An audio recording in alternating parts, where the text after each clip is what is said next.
regular board meeting of the Fairfield Community School District Board of Directors. It is 6:30 on Monday, September 16th. The regular board meeting, the Board of Directors of Fairfield Community School District, to be held at 6:30 on the third Monday of each month. The meeting is open to the public and the public is encouraged to attend. Time is provided in the meeting for public input. The mission of the Fairfield Community School District Board of Directors is one Fairfield, where relationships foster growth, protect learners, unlock individual potential, and serve every student every day. Roll call, please. Mark Porter, absent. Ty Ward, Here. Christy Kessel, Here. Megan Dowd Robbins, Here. Mark Thornton, here. Deborah Williamson, absent. Dave Eastburn. Here. Thank you. Do we have any perfections to the agenda? I have one. Yeah. I'd like to add on new business item 6.1 for the motion to read to approve the request for allowable growth for the special education deficit in the amount of $387,000, $381,002. So it's just clarification on the amount there. Yep, we just had to make it specific in the motion for the Department of Education. What was that number, just so I can read it correctly? $387,381.02. 2 cents. I had another one on 6.3 on new business. It says motion to approve the board policies at first reading, and that should be second. On 6.3. Yeah. That's the second reading ones, and down at the bottom where it says motion to approve, it says first instead of second. Just a typo. Good. All right, cool. All right, do I hear a motion to approve the agenda as presented? Amended. Amended agenda.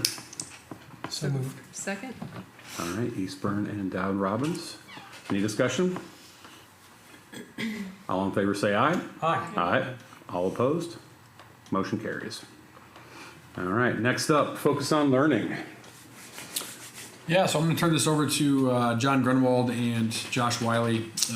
Wanted to hear a little bit more just about how we're going to utilize some grant funding specific to safety and security, which would fall under our belonging priority as a district, just continuing to make sure that staff and students feel physically safe within our spaces. So they're going to give an update on how that looks. Welcome, guys. Thanks. So we applied for a safety grant and we did get it. And so all 4 buildings got $50,000. All funds need to be planned by December 24th and spent by December of 2024 and spent by December of 25. Projects tied to our security assessment by Homeland Security when applying. We had to list specific needs, so we can't just spend money anywhere. Money also is tied to a particular building, so you can't borrow like $10,000 from the middle school to do an extra $60,000 at the high school. Some of the things when we met with Evan and Zach were secure entries, door locks, video surveillance, quick alert additions. Over the last 2 years, there's been a lot of discussions about guidance to lock the classroom doors. There's been a lot of positive discussions about it. There's been a lot of areas of concern with it also. So as part of our discussion, when the 4 of us got together, we thought, okay, how can we make this work for everybody? So one of the things we talked about is if we know the envelope of the building is locked, if we know the front doors are secured during the day, it makes it easier to be a little more relaxed on the inside. And we thought, okay, that could be good. But what that then did is it pushed to the top of our grant ideas, getting the secure entrances taken care of. The high school has a secure entrance. It's just a matter of making sure it's locked appropriately and things during the day. That part's taken care of. The entrance at Pence is very close. They've got that split entry. You come in, you go up, you go down, but both of those areas have a locked door. That could be a matter of just getting the latches to be able to remotely lock and unlock them. They've got a window right to the office, so as you come into that lobby area, you can then still speak with the office and and get your questions answered, do whatever you need to, and then they can buzz you in through the doors. So that's a fairly simple fix. Washington would be the next one. Washington has that window inside for anybody coming in, but in order to protect that back part and keep that entryway secure, we would have to build a wall, and there's been discussion whether or not an engineer has to be involved and things like that. But if we built a wall there right by the office, it would also have a door that could be buzzed open and closed from inside the office, creating that spot. Of course, no surprise, the toughest one would be the middle school, partly because even when you come in the door, the office is around the corner. There used to be a window, but with the HVAC and everything, that's all taken care of by like 4 units inside a closet there, so they can't even have a visual contact with that door. But what we figure we could probably do is put a second set of locks on that second set of doors. So you come in, it would be very small, but you come in the front doors, and then that second set would still be locked. We would have to put some sort of visual communication in there with the office, so they can talk to you and figure out what the business is and things like that, and then remotely unlock those doors to let you in there. It still doesn't kind of route you past the office, because you still go in and go willy-nilly wherever, but it is a situation that it could be somewhat remedied a little bit temporarily, and then see where we go from there if we need to build on more.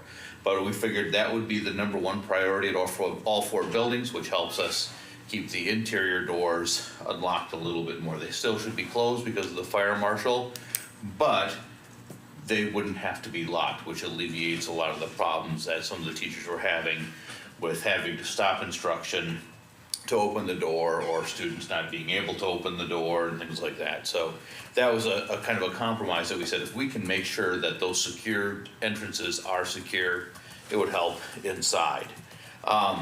Beyond that, the middle school, because of how the security systems through the years were replaced, is an island on its own. It has got the oldest system. It has got the least amount of quality with their cameras. So that would be another one that if we fix that entryway, we then could upgrade their camera systems through that money too, and get better video coverage, better quality video. At the high school, a big one was the doors. Another problem with the doorknobs was that if I'm a teacher in the classroom and I have to lock the door, I have to go out into the hallway to lock that door. They don't have the buttons on the inside.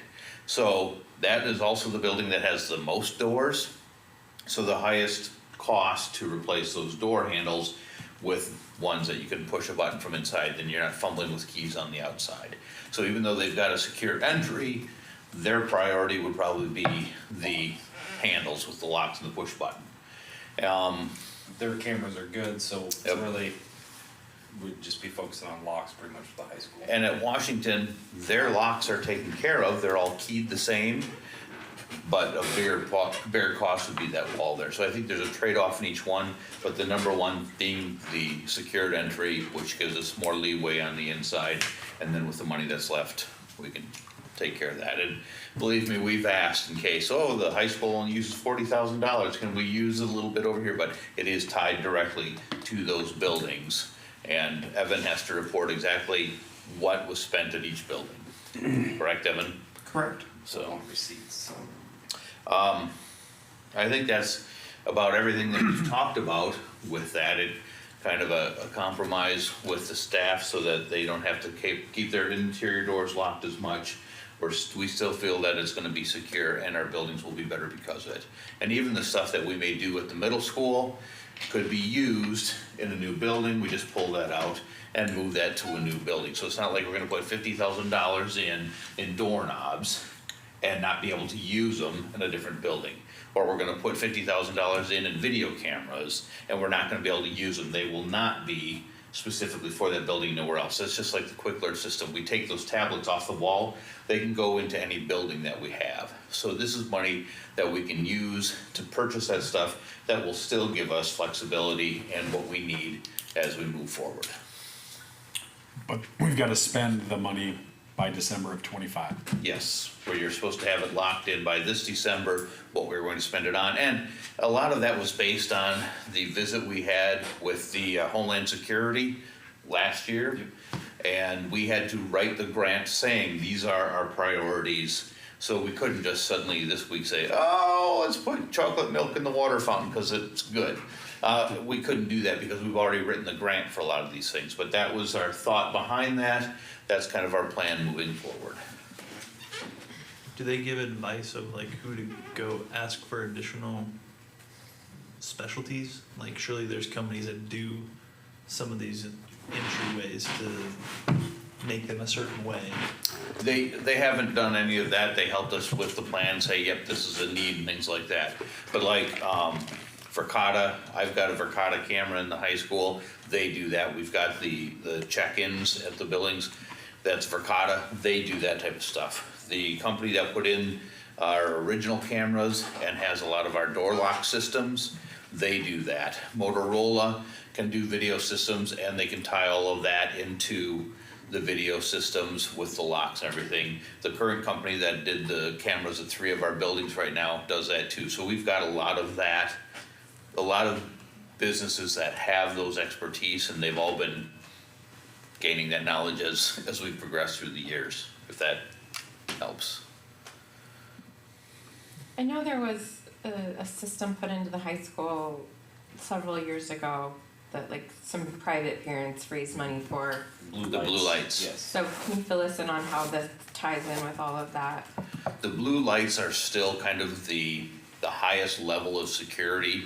If there's, I mean, it wasn't gonna be if there's a fire, it wasn't gonna be if there's a medical problem or anything like that. It was if somebody's in there with a weapon and stuff is going down, they'd hit that button. And those buttons are still tested, they're still in place, they still set that off. In addition to that, we also got free from the state, it'd take a year to get it, but all of our offices now have a home-based radio that works somewhat the same way. If something happens, the secretaries will go hit the button for like 5 seconds and it instantly opens a communication channel with dispatch that the law enforcement can hear. So they can hit that button, say, Sasquatch just came in the front door, we're going to our safe place, and then they leave. And it leaves that open so they can hear what's going on. So that would be in conjunction with that blue light, which also can work with quick alerts. So in that situation, I can hit the blue light button, I can hit the button on my way out the door and let them know what's going on, which both of those notify the dispatch. And then when I get to a safe place, I can use a tablet, a computer, the phone, whatever, to also access quick alert. And so it's kind of like 3 levels there. And if one of them gets missed, the others can kind of fill in. So, does that help? Mm-hmm. Okay.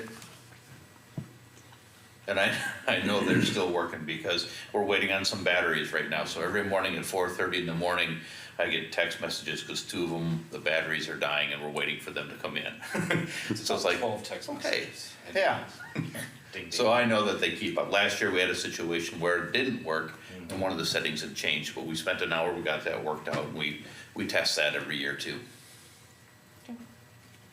I'm just curious how all the other doors are in the building. Are they automatically locked, or sometimes are they propped? Like, how do we handle issues with? All exterior doors lock automatically, Okay.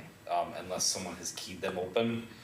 But I do know the custodial staff do a good job Okay. walking. I know you can see Norma every morning at the high school walking around. She's checking all the doors to make sure that they are still not keyed open. Okay. And there are a couple doors on each building that the office can unlock. So like if you were at the middle school, Remotely. they can remotely open the front one. I think they can open remotely 2 of the back doors. At the high school, they've got the one up front, and I think that's it. There are other ones that have card swipes that have an electronic lock that can be put on a schedule to lock it or unlock at a certain time. But basically, they are set to be locked at all time unless, like you said, the custodians lock it. So like, when we've been there to greet students in the morning all last year, it was almost a race to see who locked the doors, because we knew Norma was coming, but they were open when the students would come, then like at 8:15, they all got locked down. And then in the case of like Pence, if you're locking up to the upstairs if there's like a fire emergency, does that automatically get unlocked? Or It only locks going in, so there would be a push bar so that the students can get out. There's nothing to lock them in. There is It's just to keep things out. Yeah. There is a crash bar on the upstairs, so if they needed to come down the north stairwell, they could. And there are things that you can do. I know Quick Alert was just testing with a school in Texas that when a certain alert goes off, it automatically locks every single door in the building. So, I mean, that technology is possible, but it takes money to install the electronic locks in all of those places and things like that. So that is something that could happen, is that they can unlock the whole building at some time, or they can lock the building all with the touch of a button. So that stuff is there. It's just more expensive than Yes. decommissioning the building. Yeah. Beyond this, was there any other priority identified that you were kind of considering? Or was this like the most, I mean, obviously this is top priority, but what was second? Those were the most, for me personally, one of the things I would like, and talking with some of the schools, like right now, we have no speakers on the outside of the elementaries. So if the kids are outside for recess, one, there isn't a bell. Two, if they call somebody in, they can't reach them, they've got to rely on the walkie-talkies. Or three, if something is happening, you know, maybe there's a weather system coming in and people need to get in, maybe we're going into a secure, we don't have a way to announce that outside on any of the buildings. Or like some people have pointed out too, we do a fire drill, they all go outside, there's no PA system outside to say, hey, everything's clear, come back in. So that's one of those things that I would like to see, is to get a little more of that in there, so we've got speakers outside, maybe a few more speakers on the inside, so that as things progress and I'm in this room and there's a fire out here to the right, the system will know, turn left, and then it can give you directions. And the more points of contact, the more speakers we have with sensors and things, the more accurate that is. It right now can still tell me go out and go this way, but beyond that it may not necessarily know because there's not as many points. So that was a big thing for me, is adding some of those speakers and stuff like that. Is this grant something we can apply for again? No, I think this is a one-time. One time. But I did have a high school teacher tell me, because I think they're on the board, the riverboat grants. They've had some schools get riverboat grants and put in some good stuff too. So I had them send me that link, and that's something else that we can look at for more grant money as we go. There's, now that Evan and I got our whole, what was it that we were working on last year, the Sam.gov. SAM.gov, all that information, now can be available for COPS grants and things like that, which could be a couple $1 million even. It's a matching grant, it's like, I don't know, 25%. yeah, 25%. So we pay that 25%, but we could get a couple $1 million in grants. Davis County just got a big one a year or so ago, but we had to get our SAM.gov brought up to speed before we could do that. So, lots of dreams, but places we can go looking for money for too. Great. I don't know about other schools, but is there a, I don't know if it's a badge type of way, but once a visitor gets in, is there any way to identify that visitor? Like for a teacher to know, like, this person just a random visitor that's doing something versus, you know, like, whether you get a name tag you write your name on or something. So- like I know if I go into the middle school right now, I mean, people know me, but if they wouldn't know me, they'd have no idea, and I could walk the halls for I don't necessarily days. know that they are using it right now, but we do have the iPads in each building. So technically, when you go into the building, you should log in on that iPad. It scans your driver's license and checks it against the sex offender list or any list that we say that, you know, maybe you can't pick up such and such child because there's things. And then, when you're approved, it prints a badge that says guest and has your picture and everything too. So they should be following that process. They should be. Yeah, we have that in each of the four buildings. So ideally at Pence, you walk in that front door, you go to that window on the side where they can check you in, you scan your stuff, you get that badge, you put that on, and then they could unlock the next door to let you in. And then from there, the principals or whoever can log in and say, oh, who do we have in the building? Or if something happened, we had a fire, what guests did we have in the building? They should be able to go in there and see who else was in the building at that time, so they know who to look for. And there are some things, enhancements with that too. Like with Verkada, the camera, when it sees your picture, I could go in and it'll show me on every camera, if we had those there, where you were in the building. So.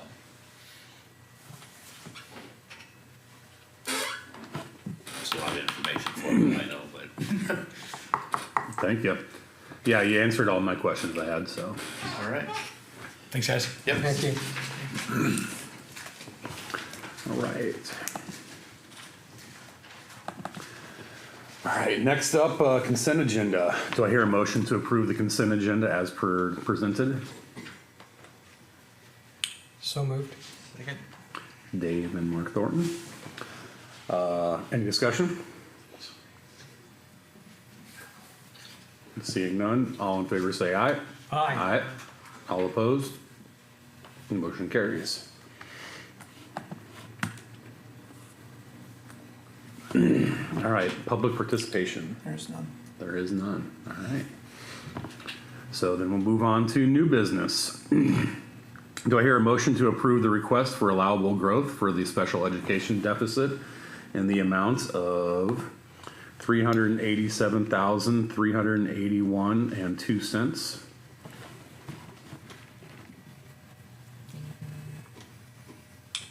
So moved. Do I hear a second? Second. All right, Mark Thornton and Eastburn, and discussion.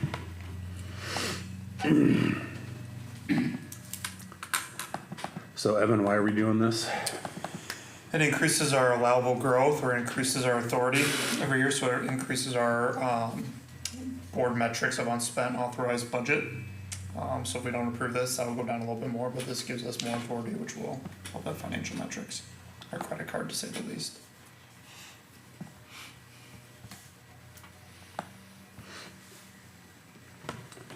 Anybody else have any discussion on it? Seeing none, all in favor say aye. Aye. Aye. All opposed? Motion carries. All right, I accidentally just closed my PDF. All right, so do I hear a motion to approve the board policies at first reading? So moved. Second.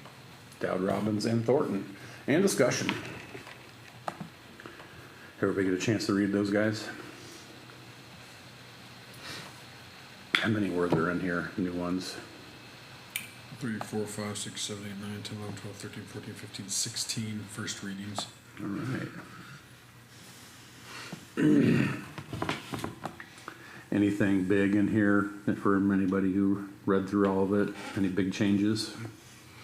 Just kind of updating from IASB mostly. 5011 is rescinded because of the new compulsory attendance law. So you'll have a first reading in October of what we think this should look like for us of the new one.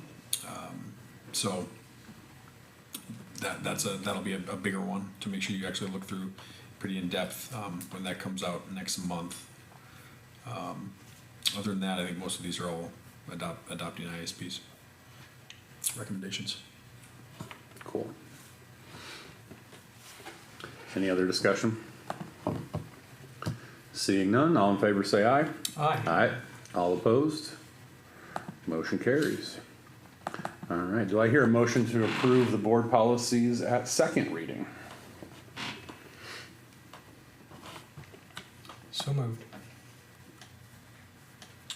Second. Eastburn and Thornton. And discussion.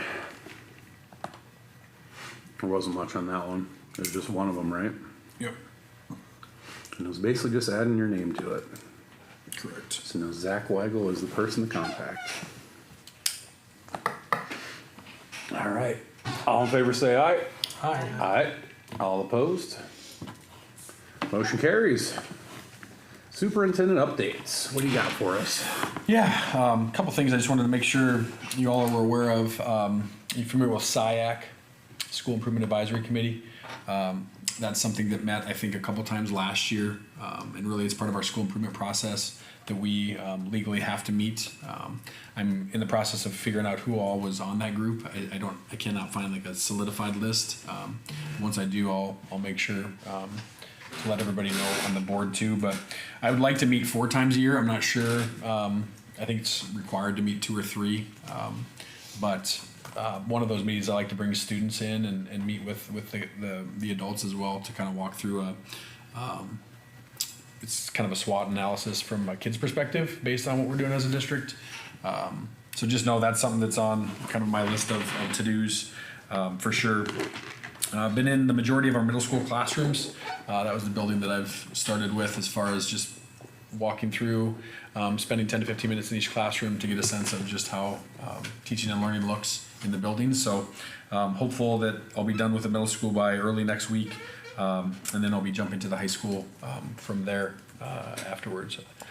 Would like to get through all of them by the end of this first trimester. That may be a little bit lofty, but that's the hope. We have our first professional full day release development on Friday, October 4th. And originally that was scheduled to be a TQ day, and we were able to, with the TQ committee, adjust that. So it's going to actually be professional development that the district's planned specific to, again, our belonging priority. The morning is going to be spent in safety and security teams at the building level, walking through their responses to certain things, emergencies, based on the I Love You Guys Foundation and the work that they've already done with us. And so that'll be the majority of the morning. And in the afternoon, it's going to be more focused on educator self-care, along with how we support all kids with the ever-changing landscape of what they bring to the classroom. And Four Oaks is going to help us facilitate that as well. So all of us will be a part of one session, and then teachers will have choices for breakouts after that first session, again, specific to creating a sense of belonging for both adults and students within the district. Now, with that switch of transitioning that to a PD day, the TQ day got moved to later on in April, which means teachers won't get paid that additional dollars for the October 4th day because it's now moved to second semester. And so the difference between that is TQ is really a group of educators that are planning and working through what the professional learning should look like, maybe a little more specific to the buildings and what they think they need, again, aligned with the district's priorities. But I made a mistake in June and started planning October 4th without really reaching out to the TQ committee because I wasn't really sure who was on it yet, and I just wanted to kind of get ahead of the game. So thankful for their flexibility. We're going to meet every month as a teacher quality group to look at what we continue to do for them growth-wise. We have another ambassador meeting tomorrow specific to our bond. The agenda is pretty ready to go, I would say, for the most part. We're going to identify specific groups within the community where people are going to kind of take the lead on communicating the facts and reaching out to those groups of people so everybody gets as much information as possible. Our website is getting close to being ready to share, and then the first promotional video, we have some tweaks that we're working through. I got feedback from probably 5 or 6 people on some things that maybe we could do differently. I shared that with the Donovan group. They thought it would take them a couple days to get that all flushed out, and then we'll have the next round. And this is a longer video. It's 4.5, 5 minutes. There's going to be a bunch of smaller clips that they're going to create too. I'm just kind of pushing them to get this moving because I think early voting starts when? October 16th. Is that right?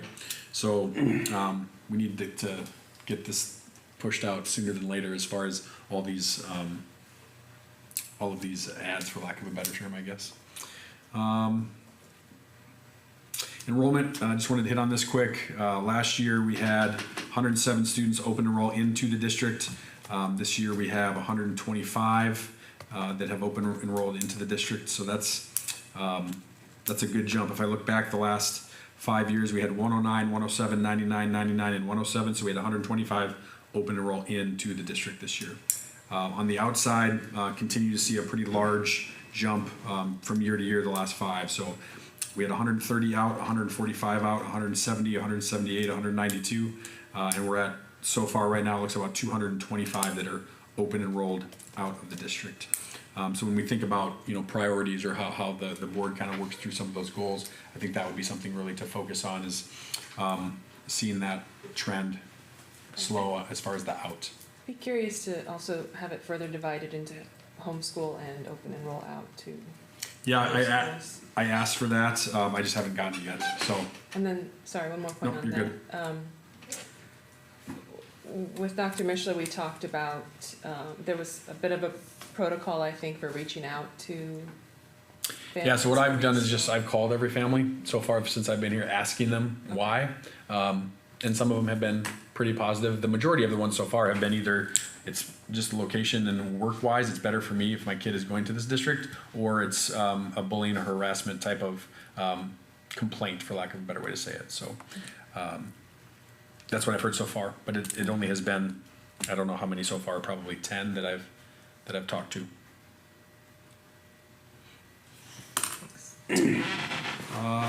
That is all I have right now. For the bond stuff, is there anything that we should be doing more of to help get everything out? Is there anything that you wish that we were doing more of to get the message out? I think the message is out. Now it's more about like just creating the facts that are specific to the vote. Yeah, and I know as, you know, board members, as we're school employees, we probably aren't gonna be as active in different circles, but I would say the people that you hang out with most that have influence in some capacity, just giving them as much information, all the resources that we've already pushed out, you've got access to, and having them push them out. I was in the chambers update this week, so that was good. Which, you know, I had asked for a couple weeks back, so I'm glad that got out. But no, I think it's really about communicating it with as many people as possible. Yeah, I feel like people, when they get the facts, they become more positive about it. So yeah, just any opportunity to get the facts out to people is awesome. There's one fact I feel like it would be great if we can clarify further, which is just this $1 million, annual Upkeep. Upkeep, yeah. And it's really hard, I think, for people to wrap their minds around a number that big. So if there's anything we can do to kind of give some, and I know, and just kind of communicate, hey, if we do that for like 5 years and then we have to build, or 20 years, and we have to, at some point there's going to have to be a new building. But I think, we did work coming to those numbers. I think we just need to share it in a way that is Easy to understand. believable, Yeah. because it's hard. It's hard to understand that how much things really cost. Give some context to the In a numbers. giant building with big issues and situations that continue to, deteriorate, and then you can do it again and again. I mean, the tour was really amazing, so not everybody can go on that, but maybe we can just provide that information. It's like an itemized receipt. I'm just kidding. Yeah, I mean, I know that's an insane amount of work, and we don't have quotes on all sorts of things, but The one we do have, so it doesn't look like we pulled in that, Categories of, you spend this much on. Yeah, like what does a roof cost to repair? What does it cost to just big ballpark numbers, I but at agree. least something. So, people think you can build, a whole new entryway for $100,000. It's just not possible. But I've also had some questions around, so like if this doesn't pass, what does that look like? Like, so we're gonna have to put money into the old building still, like where does that money come from, and how do we, it'll come from Save and Pepple, okay. is where it'll come from. And eventually, any big thing might be another geo Might have to bond, try to- just a smaller one. But when you look at the breakdown that Chris gave us, like, let's say we are, to fully kind of renovate and replace things at the $40 million, and he gave us the 12-ish types of kind of big things to really think through. Those would probably either be, we bond against Save, or, we have approval to do that already, and we can use that as we see fit, as you guys see fit, over the next, few years. So, it would be that. I mean, I don't know if I'm missing anything, but. Good. So we have the 21, point whatever it was already approved, if that's something we decide, you decide we want to do as a team. That's only 21 million for probably 20 years. Correct. And we have $40 million worth of potential fixes. Yeah. So on where that $1 million comes from that I was using in my net present value calculations, that came from a April 7th meeting that we had. There was a brief on the use of PEPL funds and maintenance, and it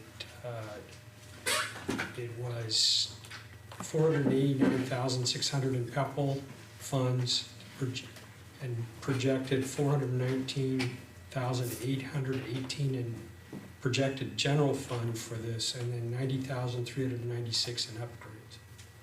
So we rounded that to $1 million. Now, what is within those, I can't tell. Yeah, That's the specificity, That's if we the- could get a little bit more just to, specificity around that. yeah, But that was the projection. I think that FEH was in on that brief as well, That was April 7th. April 7th. Okay.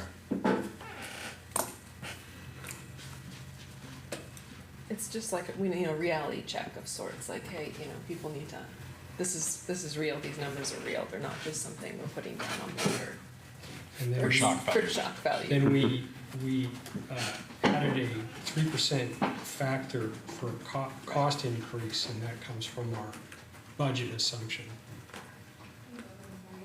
each that we used for budget. So anyway, that's where I got those numbers. Yes. What were those numbers again, just so I can write them down? I had, the brief at that time was that, and this was specifically for the middle school, projected annual maintenance was, I think it was into this next year, 419,818 in general funds, $489,600 in PEPAL, projected 90,396 in what was called upgrades, and I believe those total 999,814, and we rounded it to $1 million. Okay. Now, it could be less than $1 million, more than $1 million each year, but that's what we were using. Right. And then we just ran it out for 20 years with a 3% increase. That's where we came up with the 22.8 million. What exactly is in that, I can't tell you. But that's where the numbers come from, that April 7th meeting.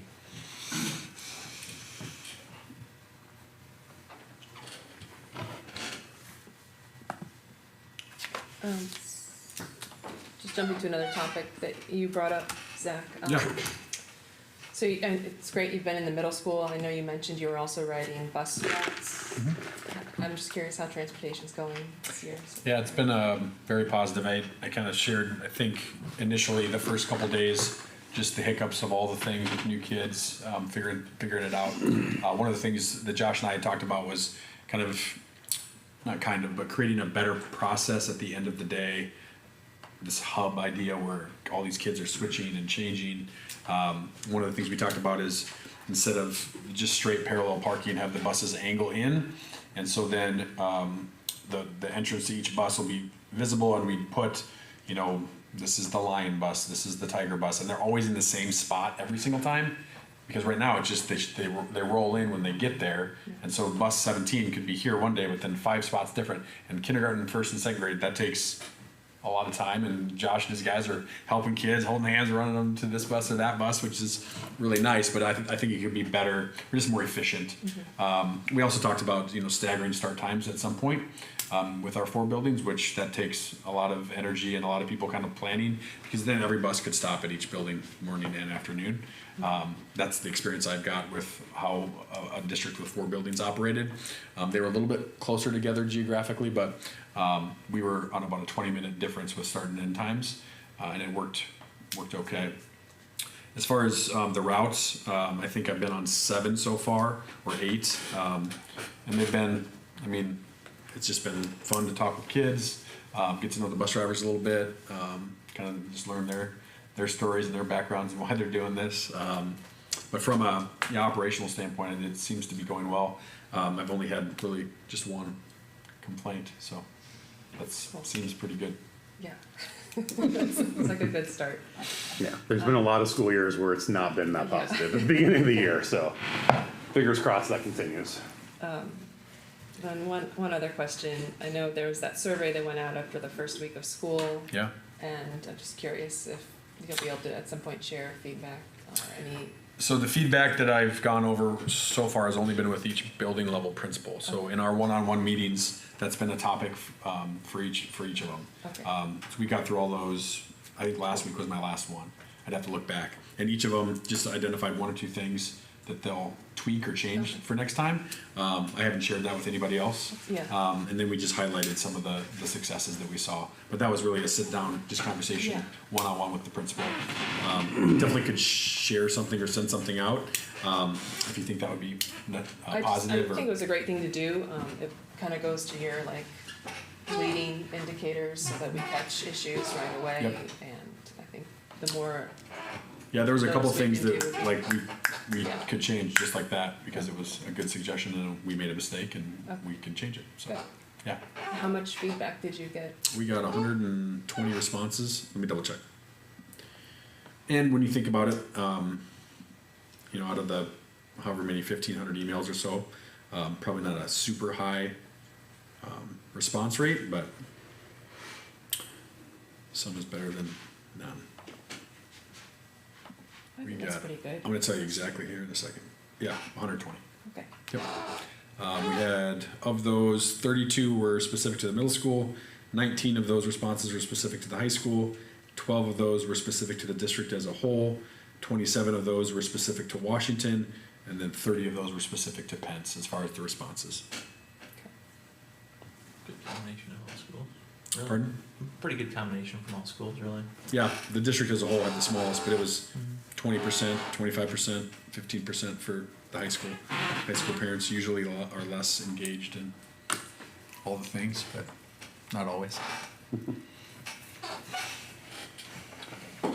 I am curious what you think about how the weekly professional development time is going and if you feel like it's being well utilized. Yeah, really, we've only had two of them. The first one was a little bit just, we're getting through the first week. So the first specific kind of collaborative learning time with the agendas and the focus, it went well. Last week's was Leader and Me specific, and the majority of the buildings were working through their Enneagram personality tests and how that plays into how they operate as a teacher, as a colleague, all those things. For the most part, that was where they at. So each building is linking in the document that I'd shared with you guys, their resources or kind of agendas for those specific days. This Friday will be more, again, building specific, not Leader and Me, but more the work and content or grade level teams. And then next week will be the first one where it's teachers kind of get to do and be what they need to do and be for themselves. So far so good. K-12 teams, which I had here, which was about 35 people, feedback was positive because we just haven't had that K-12 articulation or time built in collectively. So It will be interesting to follow that through at least the first trimester to see. There's gonna be a lot of discussions on Wednesdays, Fridays, like all of that, to do kind of a quick check on both teachers and then also maybe parents. I don't know if we can do a survey type of thing for that. yeah, one of the things that I wanted to find out is like how many kids were using our after-school programs on Fridays, and it's drastically lower than the other days. So parents are taking their kids and doing whatever with them. They're not using our services. There's no one on the playground on Friday. Yeah. So I think we heard, or I mean, this was obviously before I was here, that was going to be a burden, but I don't know if it is because the kids aren't here, so they're somewhere. I don't know where. But. I guess that would just be one we could, again, be proactive of, hey, let's do it for trimester, let's get some response then. Yeah. Versus waiting to the end of the year and after trying to figure out. Yep. Can we make adjustments? In my October update from the district level, it's going to be all around what we're utilizing the Friday early release time for and how it should impact students. So that'll just be a little focus piece. Speaking of October, I think last October, it was before the new people were on board, and it might have been a work session, but the building principals, I think, came in to talk. I don't know if is that on the schedule at all Nope. for any time this fall? It will be if it's like connected to the focus on learning. Yeah. If there's something, Okay. so we can talk through that at our admin meeting. Okay.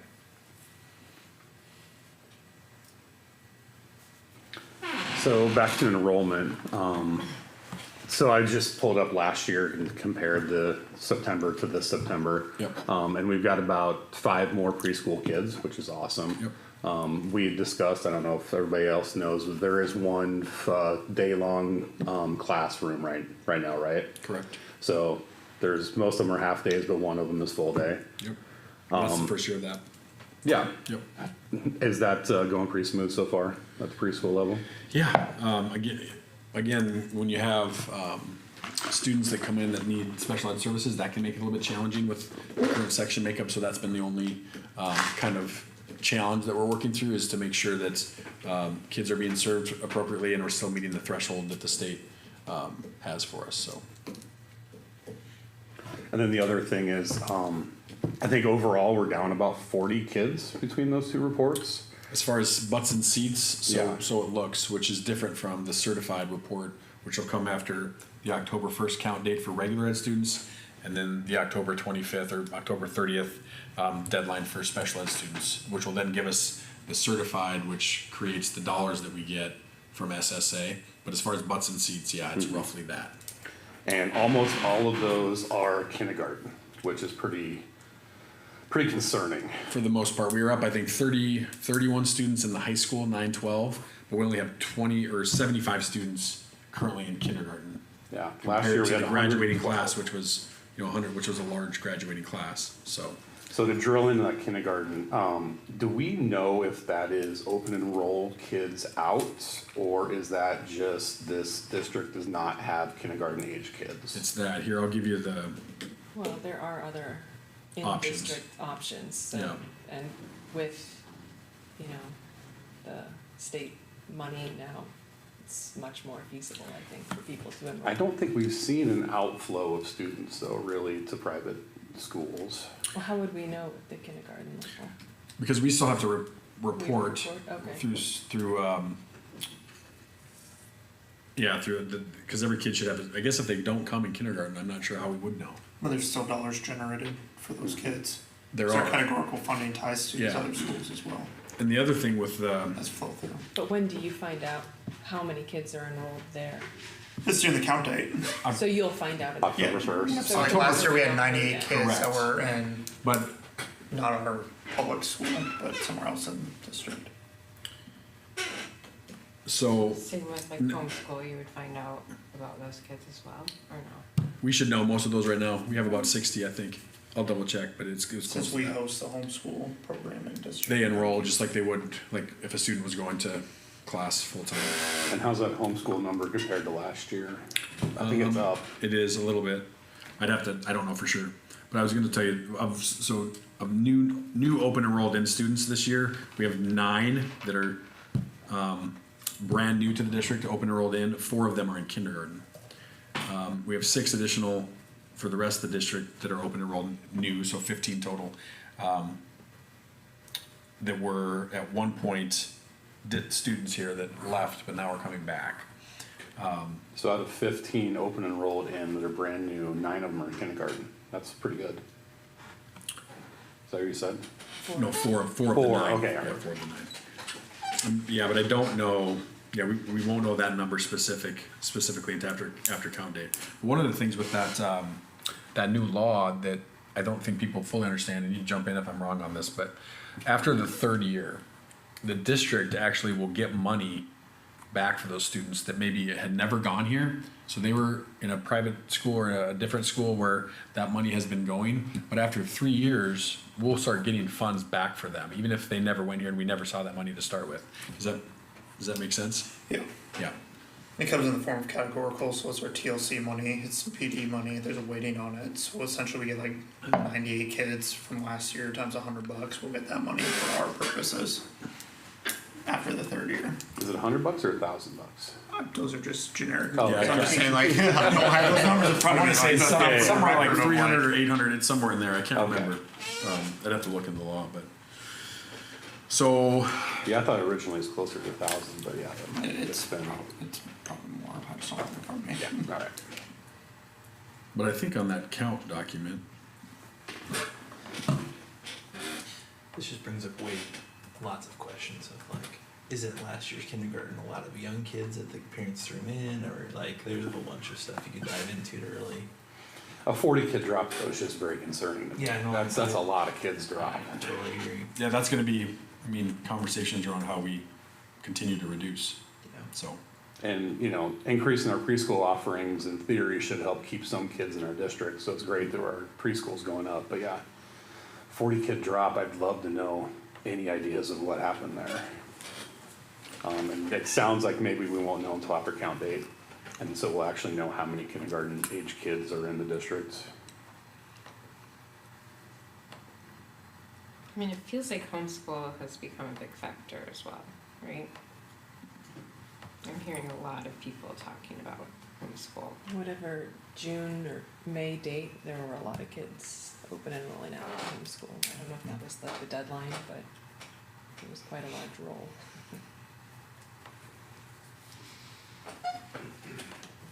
But if we only have 60 total in our homeschool, it's probably not 40 kids that Well, not homeschooled our out. homeschool, but open enroll to another district's homeschool, Mhm. which is another option happening more and more, so.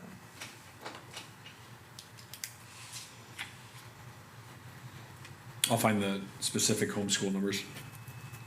I'll share them with you guys.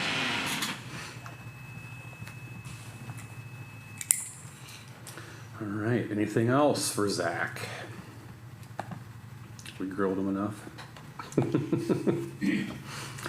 All right, we'll move into highlights. Short meeting, but gotta have some kind of highlights here. So how about you, Christy? Watching the 9th grade volleyball team win today was fun.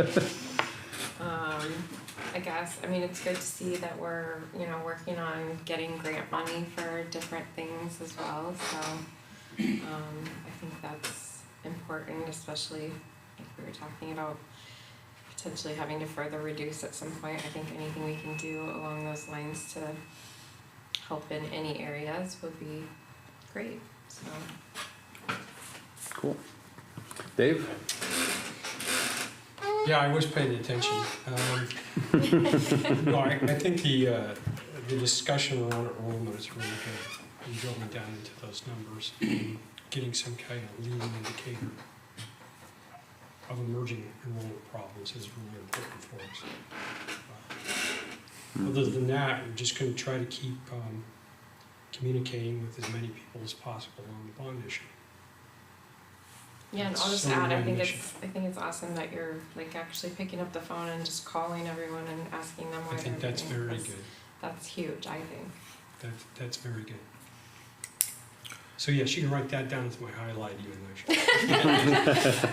And that's, just to clarify, that's really just the people that have submitted something in the last 2 months. It wasn't anybody else that's done it, so. Well, that's, Yeah, even, And that's, still, in theory, those people were reached out to at that point Yeah. in time. So Yes, okay. that was the report we got in April or something.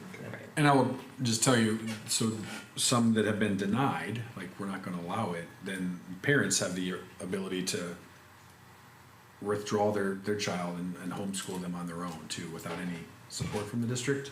So just know that that's something that usually, in my experience, has happened when something is denied based on, here's what we've got as far as the rationale isn't gonna meet one of these requirements, so we're gonna try to work through this and support you as a family, as a student, and a lot of times they just don't like that, so. Sorry. Thornton? I guess my highlight is just I think we've grown as a board, and I think this discussion, even on the superintendent highlights of picking up on different things that are going on and just asking deeper questions just to clarify things here is a big step. Being engaged. Absolutely. Megan? Yeah, the communication, I think, is really, really good to see. There's so much more communication, I think, from a district going out to families. I like video communications that are happening. I think we were really kind of missing that, and so that's just really great to see. That's a highlight for me. Absolutely. Thanks for leading that, Zach. Yeah. And then for me, I'll just reiterate the, because there wasn't a ton that we talked about, but, or on our agenda, but the grants, for the school safety. I remember when we had Homeland Security come through and do their audit of all of our buildings and everything, and that was a pretty big production to, walk them through here, and it's awesome to see those grants came in, and we have plans to spend that money now to help make our kids safe. It's cool. All right, with that, do I hear a motion to adjourn? So moved. Second. Christie and Mark Thornton. All in favor, say aye. Aye. Aye. All opposed? Motion carries. Meeting is adjourned at 7:26. Yeah, don't go with that cost. Yeah, I know. I looked, Look at that.